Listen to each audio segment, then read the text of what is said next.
Hello and welcome to this week's episode of the Goodrum Show with me, Chris Goodrum. Okay, so as per usual, a big thank you to you guys for watching last week's episode of the show, the comments, and a big thank you to you guys that thought that the Scarabus sounded too good to not purchase, and indeed purchased, and I'm now sold out of it, which is kind of nice. And so yes, a really big thank you to you guys. I hope you. When you eventually get all your orders, you'll enjoy the whiskey as much as I did. So anyway, this week I thought let's have a look at another independent bottling company. Now, if you remember, a couple of weeks ago I mentioned that I did some box rummaging, for want of a better word, and had all these samples, you know, ex-World Whisky Awards, Whisky Magazine samples, and I was going, oh look, one of those, and today's independent bottling company I have come across a few times in these various formats, and I thought it was actually nice to try and find a handful. Admittedly, all three of these happen to be Invergordons, but well, there you go, you know, that's life. And you know, I like a bit of grain, so I've got no problem with that at all. So yes, we are looking today at a company called Weems. Now, I know they're called Weems because it says so on their website. It says pronounced Weems, and for years I always thought it was Wemyss or something of that kind of ilk, because that's how it looks like it's spelt. But apparently no, it is indeed, or the name, the family name is called Weems. So like I said, I don't have any direct dealings with the company itself. So like I said, all these samples come from various competitions and what have you. So the company itself was founded in 2005, a bit like Single Malts of Scotland in actual fact, by a chap called Weems, whose family apparently has a historical connection with the whisky industry. The Weems clan are a historic old clan that was based in Fife. There's a Weems castle, a Weems estate. They grow barley on the estate, which one assumes get used for whisky production. Certainly it does, I would have thought now, considering they have actually built their own distillery called Kingsbarns in, or just south of Fife, in St Andrews, I think. Is it south? All my geography of the UK and Scotland is a bit grim, to say the least. But anyway, so yeah, it's in St Andrews, it's near Fife, and actually just the distillery itself was built in 2014, and I have tasted the new make, which I have here in actual fact, and I believe they've just actually released a 3-year-old no age statement bottling, which I'll hopefully get my hands on at some stage. And do you know, the new make was actually pretty damn good. Reminded me very much of Craigellachie, with that sort of lovely sweetness, and certainly one imagines that this is going to be a malt that will lend itself to being bottled fairly early in its life. So I'm kind of looking forward to seeing how it's progressing. But anyway, so back to the family. So, like I said, Weems is an independent bottling company. I believe that somewhere in their history that the Cameron Bridge grain distillery was built on their land as well. So they seem to have a sort of a connection to the whisky industry. But I don't know whether this William Weems started up the independent bottling company purely as an independent bottling company, or whether it was his personal collection that he then turned into a company. I mean, it wouldn't be the first. Murray McDavid were founded like that, Duncan Taylor were founded like that, and there's probably a couple of others who I can't think of right off the top of my head, that were founded in very much the same sort of fashion. So I don't know whether he set up the company like that, or whether he decided, like, you know, so Ian at North Star, for example, decided, yes, I'm going to go and do this, and used his contacts to sort of purchase casks and things like that. Yeah, don't know is the honest answer, but no doubt somebody would tell me. But anyway, we're not really here to sort of waffle on too much about the company itself, because to be frank, I don't really know that much. So all I can gleaned was the little bit that was from their website. But what we are here to do is analyse some of the juice that they have released, and like all independent bottling companies, they've released some very good bottlings, but they've also released, in my opinion, some not so good bottlings, and you know, that's par for the course with independent bottling companies, in my opinion. So I've got 6 here in front of me today, so let's just take a look at the lineup. I push you out, okay, so before I introduce the lineup, one of the things I haven't mentioned about the Weems bottlings is that they tend to carry a name which they believe indicates the style of the whisky. It's a bit like the Scotch Malt Whisky Society, and I guess they're probably going to argue about who did it first and all this kind of stuff, but there doesn't actually seem to be any controversy about that, not like the the infamous Glenn Rothes and Val Blair vintage dating malarkey. Anyway, so all of them have a humorous name or comical name, I suppose, which allegedly indicates the style of the whisky. Now, I must admit, whenever I read distillery tasting notes or official tasting notes and things like that, I often do tend to wonder whether they were actually tasting the same bottle as I am, because sometimes they have absolutely no relationship to what I'm tasting, and I'm guessing a lot of these tasting notes are probably written by committee. They're all sat around a table going, oh yes, I get stewed apples here, I'm getting a bit of banana, and so it all kind of gets distilled into one amorphous tasting note, which is then put on the back of the label and bears probably absolutely no resemblance at all to the whisky itself, because everybody's going, yeah, I'm getting this, I'm getting that, you know. Anyway, so not that I'm saying that they kind of make these things up, but I'm guessing that whoever decides on the name kind of tastes the whisky and then goes, ah, yes, I think that reminds me of whatever, you know. So anyway, that's enough of that. Let's just introduce the lineup and get on with tasting it, shall we? So the first bottling I'll be looking at is called Dark Treacle Fondant. Okay, it's a sherry matured, I'm assuming single cask, Craigellachie. Distilled in 2002, bottled in 2014. I don't believe that they carry cask numbers, and all tend to be bottled at 46%. I don't know, they probably have done some cask strength bottlings, I would imagine, but all the bottlings I've got in front of me today are 46%. So anyway, so yes, that makes that a 12-year-old sherry matured Craigellachie.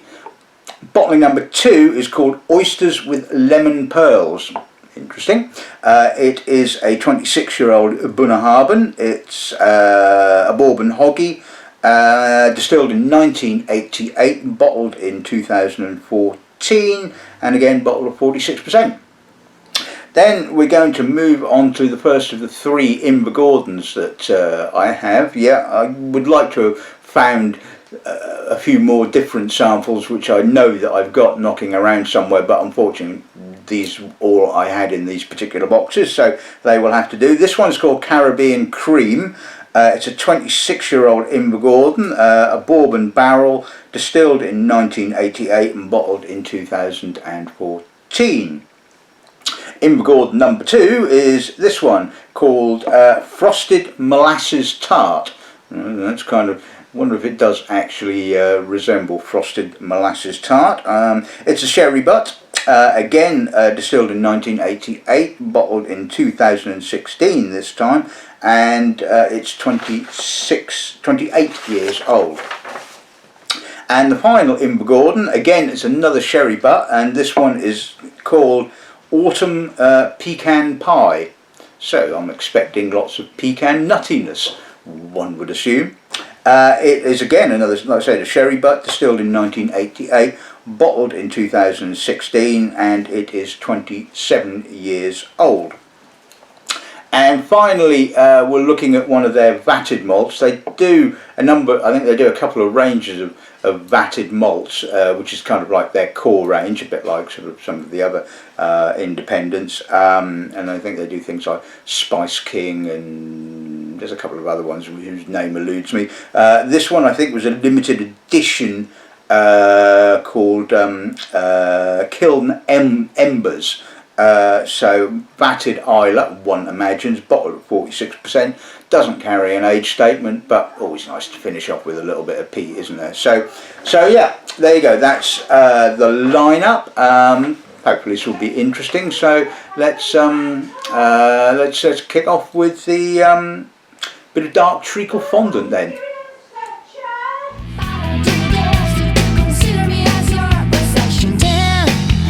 Right, okay, so let's take a look at the 12-year-old sherry Craigellachie. Let's see what the nose gives us on this end. It's a bit hard, it's a bit industrial, it's that type of Craigellachie. There's some wood smoke, some spice, dried fruit, sort of a little bit of oxidised apple. I mean, the thing is with Craigellachie, it's one of these whiskies that can be a little bit on the industrial side. So there's nothing exactly wrong with the bottling. It's quite typical of a lot of Craigellachies.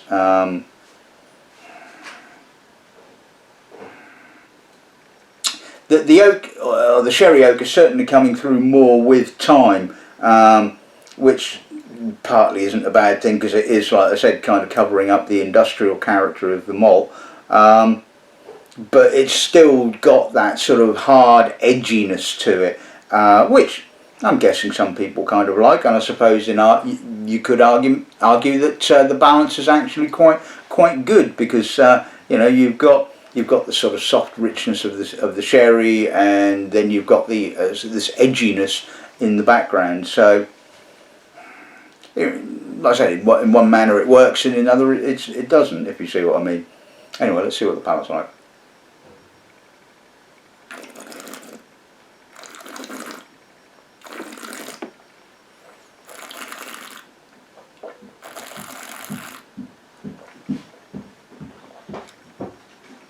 A little hard, it's musty, it's dusty. Again, the treacle-y sort of sherry notes kind of come through on the middle. It's got quite an intensity of treacle-y sherry. So yeah, dark treacle fondant, I can see what they're getting at. Not so, but yeah, okay, there's sort of sweetness, a slightly fondant-y sort of sweetness, yeah. Okay, yeah, I can live with that. No mention of industrial chocolate fondant or whatever you would say, because it is quite hard. It's quite sort of, you know, it's hard Craigellachie at the end of the day, and yeah, I think the balance is not too bad. You know, it's certainly it's not horrible. It's, you know, it's a sherry Craigellachie at the end of the day, and yeah, it's not a bad one to start with, I suppose.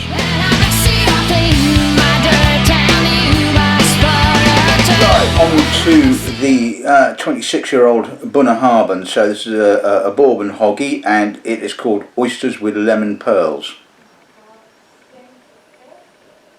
Oh, that's a gorgeous nose, absolutely gorgeous. Perfumed white fruit, muscat, pineapple, honeydew melon, dusty oak, waxy apricot. Oh, ooh, yeah. Oysters with lemon pearls. I don't know. It's not hugely coastal. I would guess this cask has possibly spent a reasonable amount of time on the mainland. But there is an element there. There's a slight sort of saline note, and by God, it's juicy. I mean, that is a stunning nose. I mean, you know, I love old Bunnahabhain in American oak, and what it is good. Oh, as good as this. This is absolutely stunning. Oh, just starting to verge on the exotic. So, but I still don't see the oysters and lemon pearls business, but you know, God, who cares what it's called when it smells that good? I mean, oh, let's see what the palate's like.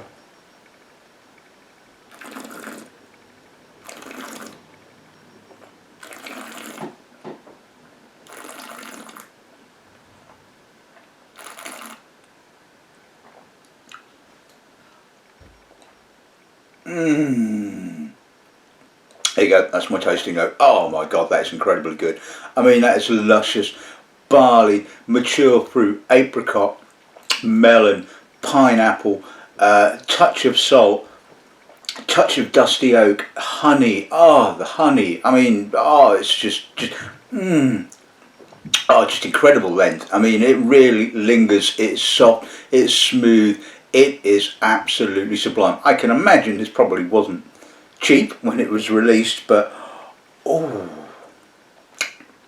I still don't get the oysters and lemon pearls. Yeah, right, there's a little bit of citrus maybe, but I'm not getting a huge amount of fishiness, but I am getting a huge amount of mature character, and that is just absolutely sublime. Right, I'm going to finish the show here. Oh, that was incredible.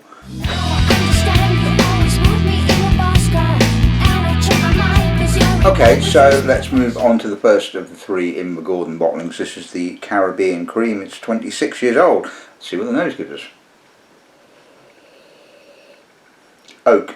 Maybe it should have been called Caribbean Oak, possibly. Although that would have given it... Well, no, actually, it's got a lot of oak, a lot of toffee, butterscotch, butter, wood shavings, some coconut. So yes, I can see the Caribbean influence there. I mean, often pick up coconut on grain whiskies. It's got a good depth. It's got a little bit of smoke, a little bit of dried fruit. Not quite in the sort of, I wouldn't quite go as far as saying rummy. It certainly has a sort of a grainy, a classic grainy kind of dried fruit character. But that is, it's pretty full on the oak, shall we say. So I mean, it's not, I mean, because the grain still has a little bit of a nip, it doesn't feel overly imbalanced. I mean, grain whiskies are always going to have quite a high degree of oak character. It's the nature of the beast, and I think the balance is just about there, shall we say. So yeah, I mean, that's a pleasant nose. Let's see what the palate's like.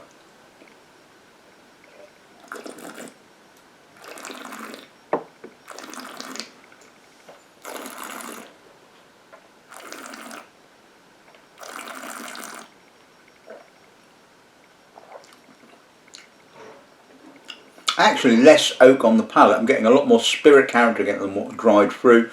There's a little bit of granulated sugar, sultanas, baked apple, a little bit of spice, touch of wood smoke right on the very finish.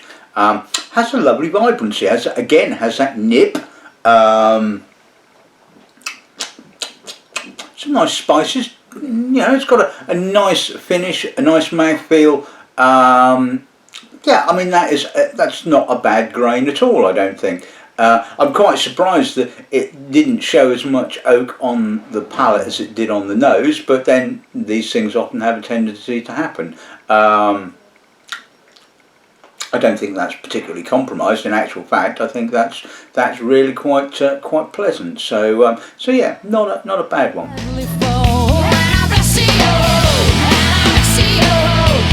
Okay, so let's move on to the first of the 2 sherry Invergordons. So this is the 28-year-old. Let's see what. Let's see if we get any frosted molasses tart in this, then, shall we? Dense, rich, lots of treacle, dried fruit. There is a slightly tart citric edge, I suppose. Again, I'd be going more with the treacle rather than the molasses, but I can see what they're getting at. It's quite dense. It is quite a little molassy. It's got some raisins, some cinnamon, a little bit of maybe cardamom note, a sort of edgy sort of cardamom character. It's relatively simple, it has to be said. I mean, this is always going to be the thing with sticking grain whiskey into sherry casks. the sherry cask often then does have a tendency to take over the proceedings, shall we say. But I'm getting a little nod of the grain dried fruit. It has to be said, it's not completely obliterated, but you often tend to sort of see younger grain whiskies dealt with in this kind of fashion, purely because obviously when I say younger grain whiskies, I mean any grain whisky, generally speaking, under 21 years old, because they're just sort of a little bit too spirity. But you know, this is not bad. It's very clean, I will give it that. No sulphur blemishes, no must, no fust, no horrible notes. Yeah, I don't think you'd be too disappointed by this. See what the palate like.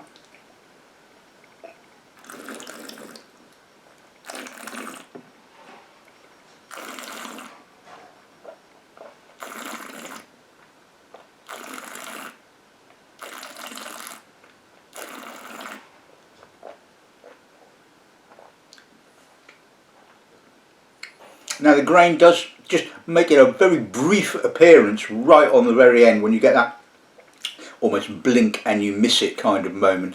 It's pretty much all Oloroso. The more treacly style of Oloroso, the very softer style of Oloroso, not quite as herbal as some Oloroso matured whiskies.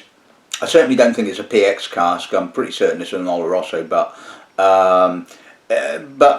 it's an edge to it. It's got it's a slight, almost Armagnac-y kind of aftertaste. I mean, you know, if you like sherry matured grain whiskies, then sure, this is going to be right up your street. For me, I mean, it's pleasant. Certainly no blemishes, but it's a bit one-dimensional. I mean, as is the case with a lot of sherry matured spirits, the emphasis is purely and firmly on the sherry, and with a light grain spirit, and Invergordon tends to be one of the more lighter. I tend to find more oilier than this. It has to be said. Yeah, it's always going to be sort of dominated by the sherry, and yeah, I mean, it's not a bad whiskey at all. Okay, so moving on to the autumn pecan pie. Let's see what the nose gives us on this. Right, the sherry is less intense. I would probably guess at saying this was a refill sherry, but so it's got a vibrancy, it's got a freshness, it's got a graininess. There's a touch of oak, there's a touch of dried fruit.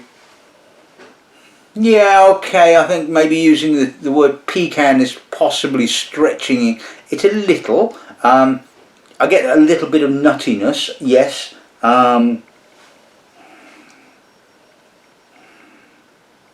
Autumn,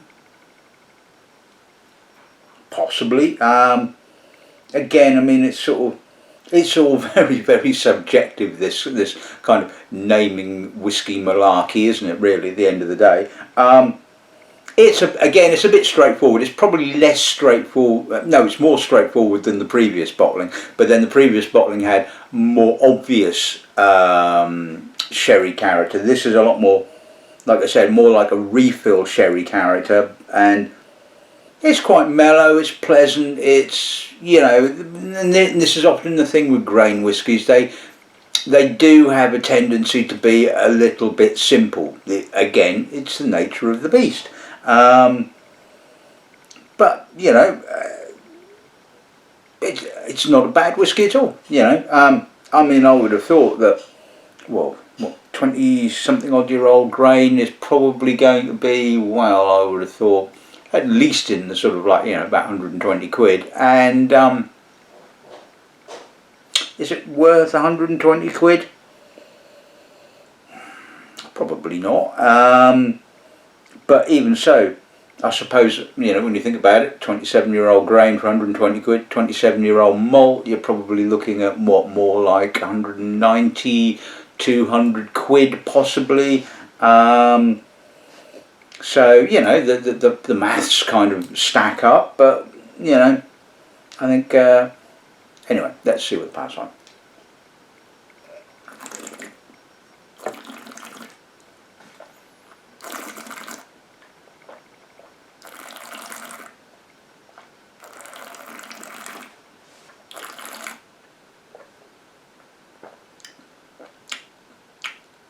Longer, more grain orientated. The sherry, like I said, feels very refill like. It's very sitting in the background. A bit of dried fruit. Again, a little nuttiness possibly. Good length. It's lingering quite pleasantly actually. That sort of I can't talk now. That dried fruit kind of note is kind of lingering quite pleasantly. I've been Invergordoned. So yeah, okay. No, I don't think it's really worth probably 120 quid. I mean, I don't know what it retailed for. I'm just hazarding a guess, should we say? It's a lovely whiskey. Yeah, but yeah, let's move on. And finally, time for a bit of peat. Let's see what the nose gives us on the Kiln Embers. That's a nice nose. It's got a fresh, crisp, citric intensity. White pepper, white fruit, a nice kind of touch of iodine, dusty peat, a bit of gristy barley. Ooh, touch of sour fruit coming through now, a little bit of coffee, tar.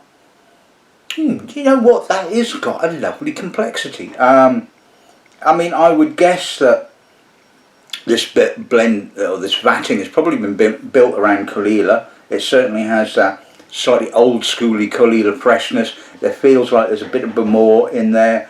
There might be a bit of Bunnahabhain as well, possibly. It's certainly got a sort of a lovely balance between the sort of robustness and sort of crisp, sort of saline, salty, coastal character.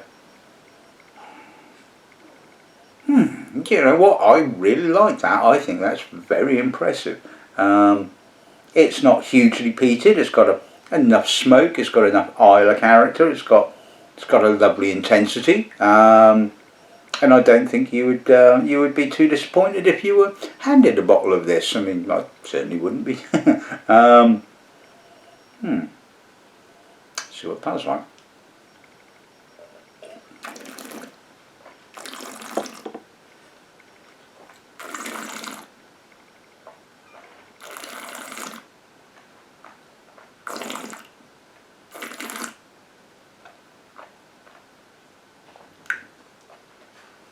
Oilier, richer, fuller, sweeter barley. Instant thought was, that's a bit kind of Lafroigy. I've tasted Lafroigs that are that barleyed and that rich. There's a little medicinal note. Again, a touch of white fruit, pepper, dusty and sweet peat. Nice tarry note on the middle and lingering into the finish. Maybe there is a bit of Lafroig in there as well. You know what? That is actually very, very nice. And again, it just goes to show you that vatted malts can be extremely good. You know, it's like I said, it's all about creating something that's bigger than the sum of its parts, and is possibly bigger than the sum of its parts, shall we say. It's got a nice sweetness. I don't know whether there is any non-Isla malts in that. I mean, there may well be something, a spey or something like that, sort of giving it that sort of slight honeyed, robust sort of character underneath. But either way, I mean, I think that's really quite impressive. Right, okay, so let's sum today's episode of the show. Well, I think an interesting tasting. I hope that the company Weems is one that you're not familiar with, and you know, maybe you'll go and check them out. You know, certainly on the evidence of today's tasting, They don't seem to be doing too bad a job. I mean, there was certainly no duffers here, as they say. The Craigellachie was probably not my favourite bottling, but then you're really going to have to go something with a Craigellachie to make me go sort of, oh, you know, it is what it is, shall we say. It was a 12-year-old sherry matured Craigellachie. I mean, you can argue that it had plenty of distillery character, which it did, but that distillery character was a bit industrial. So, you know, I bang on about distillery character and want to taste distillery character, and you can't complain. It had distillery character. The Bunnahabhain, the oysters and lemon pearls. Well, yeah, oh, you know, I think, yes, I managed to keep myself a little drop. I mean, that was star of the show. I mean, I was just unbelievably brilliant. I mean, that was a great cask. Yeah. The Caribbean cream, well, yeah, I mean, again, it was, I suppose, a classic sort of grain whiskey, you know, lots and lots of oak, and like I said, should have probably been called Caribbean wood or Caribbean oak or something of that kind of ilk. The frosted molasses tar, yeah, again, you know, a lot of sherry, big sherry, a bit one-dimensional-ish. I mean, the grain did kind of come through a little bit, but you know, you could pretty much guess what you're going to get by looking at the colour of it. To be honest with you, the autumn pecan pie, again, you know, not a bad grain whiskey at all. Probably less character or less influence of the sherry, which is maybe not quite such a bad thing. Maybe a tad simplistic, but then you're going to be going some to get sort of like, you know, mega complexity from a grain whiskey at the end of the day. I mean, I've certainly found that in some grain whiskies. Certainly, once they get some serious age under their belt, and you start to get that sort of oxidized, sort of almost cognac or armagnac-y kind of character coming through.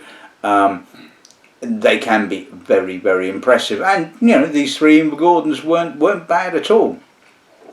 And the Kiln Embers, yeah, bloody good vatting. I think they've done a damn good job with that. And like I said, I think it was a limited edition release, so I certainly don't think it's part of their core range. But and I have absolutely no idea what it's sold for, but you know, if it's still out and about there, then you know, and you like the sound of it, maybe see if you can grab it from somewhere. So that's this week's episode of the show in the bag. I hope you've enjoyed it. It's certainly been interesting. Like I said, I don't get to taste three Invergordons on the trot very often, and maybe I ought to do another grain whiskey episode of the show at some stage.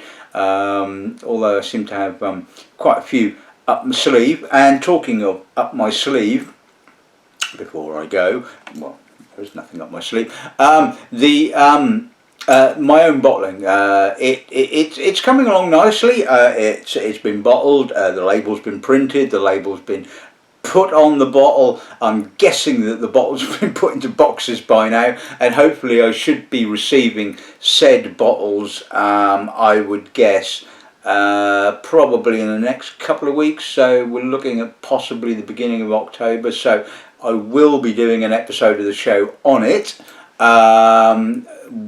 shall we say, tasting it against its peers to see how it stacks up, and I'm quite confident that it will. And no, I have not chosen a load of crappy old whatever year old whatevers to put it up against. No, I've chosen some. Well, yeah, anyway, I think, like I said, it will be tasted amongst its peers, and I'm hopefully will acquit itself quite nicely. So anyway, there you go. That's this week's episode in the show in the bag. I shall caress this the remnants of the Bunnahabhain, and bid you good afternoon.